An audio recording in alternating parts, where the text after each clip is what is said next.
kita lihat bahawa Tuan Yang di-Pertua, Suruhanjaya bebas tata kelakuan polis juga telah disiasat oleh Lembaga Audit Negara. Cuma persoalan saya adalah kalau kita ada Suruhanjaya bebas tata kelakuan polis untuk menyelia tugasan polis, bagaimana pula dengan Suruhanjaya Pencegahan Rasuah Malaysia?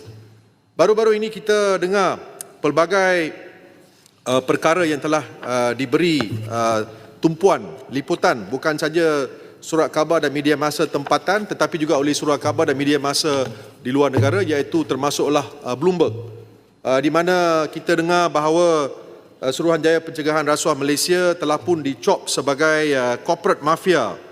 Saya tertanya-tanya sama adakah keperluan untuk negara kita juga mewujudkan sebuah Suruhanjaya untuk memantau Suruhanjaya Pencegahan Rasuah Malaysia. Kalau kita ada sebuah Suruhanjaya bebas tata kelakuan polis, kenapa kita tidak menubuhkan sebuah Suruhanjaya untuk memantau kerja-kerja dan tugasan yang dilakukan oleh Suruhanjaya Pencegahan Rasuah Malaysia?